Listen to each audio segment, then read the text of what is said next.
এটাকে আমি সংকট বলতে চাই না, সবকিছুই স্বাভাবিক চলছে, তাহলে সংকটটা কোথায়? জ্বালানির কারণে কি মাননীয় স্পিকার বোরো চাষ ব্যাহত হয়েছে? জাতীয় জীবনে যাতে আমরা সংকটে না পড়ি সেই জন্য একটা চেক এন্ড ব্যালেন্স হিসাবে জ্বালানি তেলের মূল্য বৃদ্ধি করা হয়েছে। পুলিশের কাজটা জ্বালানি মন্ত্রণালয় করতে পারে না, দুষ্কৃতিকারী বলেছে দুষ্কৃতিকারী। স্বরাষ্ট্র মন্ত্রণালয়ের কৃতিত্ব কোন সরকারের সময় কেউ স্বীকার করে না, কারণ যত দোষ নন্দ ঘোষ। জাতীয় ইস্যুতে সবসময় আমরা এক থাকবো। আমরা এই জাতীয় সংসদের আলোচনাকে অর্থবহ করতে চাই। আলোচনায় অংশগ্রহণ করবেন মাননীয় স্বরাষ্ট্রমন্ত্রী জনাব সালাউদ্দিন আহমদ। জনাব সালাউদ্দিন আহমদ, আপনার সময় 10 মিনিট। ধন্যবাদ। মাননীয় স্পিকার, আপনাকে ধন্যবাদ। আমি অসংখ্য ধন্যবাদ জানাই মাননীয় বিরোধী নেতাকে।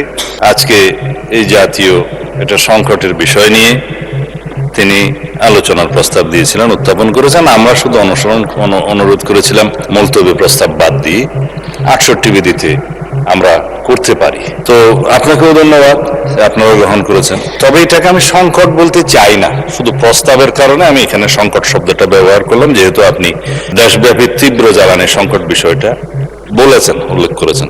আমরা গণতন্ত্রের যাত্রা অব্যাহত রাখবো, আলাপ আলোচনা করব।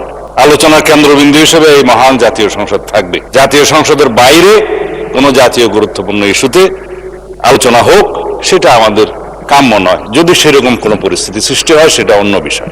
আগে মহান জাতীয় সংসদ ছিল শুধুমাত্র কেন্দ্র, বিন্দু ছিল অন্য জায়গায়, অথবা এটা ছিল বিন্দু, কেন্দ্র ছিল অন্য জায়গায়। কিন্তু আমরা কেন্দ্রবিন্দুটা এখানেই রাখতে চাই। আমি এই জেনারেল আলোচনা এই জন্যই করছি, তথ্যভিত্তিক আলোচনা মাননীয় জ্বালানি প্রতিমন্ত্রী করেছেন এবং মাননীয় জ্বালানি মন্ত্রী করবেন। আমি জিজ্ঞেস করতে চাই, এটা যদি সংকট হয়, জ্বালানির কারণে কি মাননীয় স্পিকার বোরো চাষ ব্যাহত হয়েছে? 14 এপ্রিল পার হয়ে যাওয়ার পরে মাননীয় প্রধানমন্ত্রীর নির্দেশনায় তারপরে সহনীয় মাত্রায় জ্বালানির মূল্য বৃদ্ধি করা হয়েছে। আন্তর্জাতিক বাজারের সাথে কিছুটা সামঞ্জস্য রেখে আমাদের অর্থনীতি যেহেতু একটা সার্টেন মাত্রা পর্যন্ত সহ্য করতে পারে, সেই রেঞ্জের মধ্যে নিয়ে এসছে এবং জনগণের যাতে দুর্ভোগ সৃষ্টি না হয়, জাতীয় জীবনে যাতে আমরা সংকটে না পড়ি সেই জন্য একটা চেক এন্ড ব্যালেন্স হিসাবে জ্বালানি তেলের মূল্য বৃদ্ধি করা হয়েছে।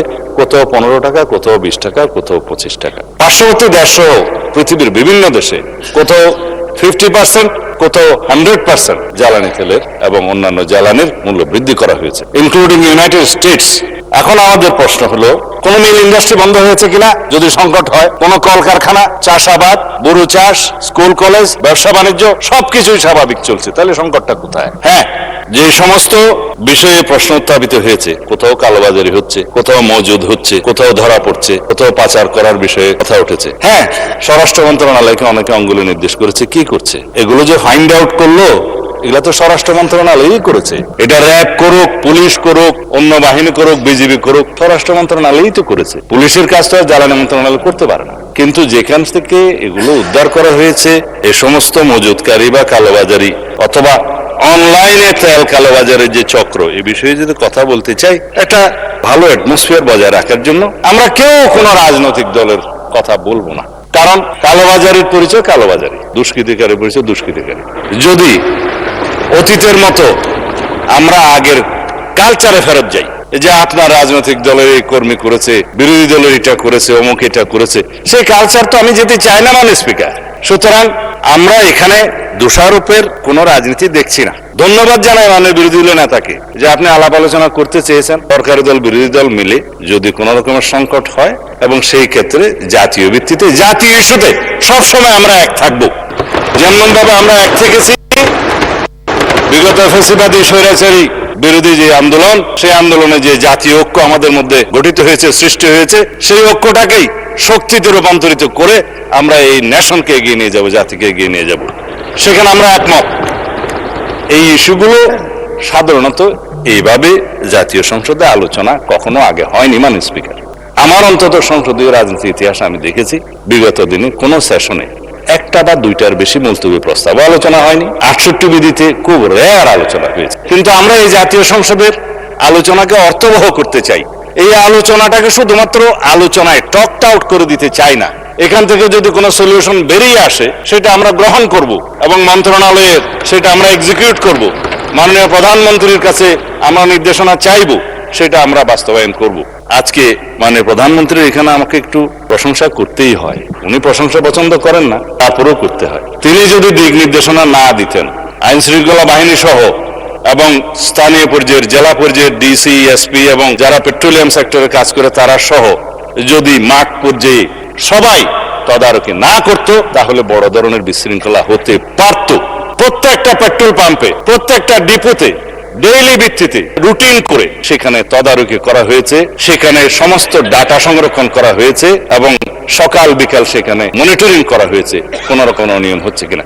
তারপরেও কিছু কিছু অনিয়ম হয়েছে, কারণ যেখানে দ্রব্যমূল্য কম থাকে সেই দ্রব্যটা মজুত করার, পাচার করার এবং অপচয় করার একটা প্রবণতা এটা হিউম্যান বিইং এর মধ্যে থাকে।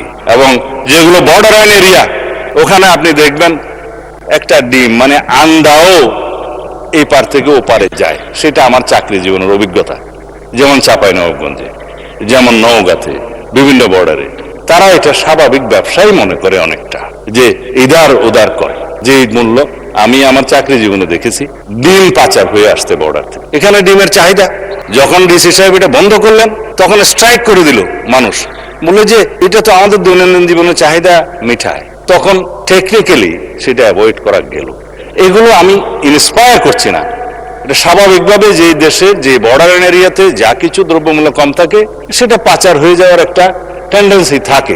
কিন্তু আমরা সাকসেসফুলি দুই একটি এক্সেপশনাল ঘটনা বাদে আমাদের জ্বালানি তেল বা অন্য কোনো কিছু পেট্রোলিয়াম জিনিস বা সিলিন্ডার কোনো কিছু পাচার হতে দেই নেই সাকসেসফুলি। অবশ্য স্বরাষ্ট্র মন্ত্রণালয়ের কৃতিত্ব কোনো সরকারের সময় কেউ স্বীকার করে না, কারণ যত দোষ নন্দ ঘোষ।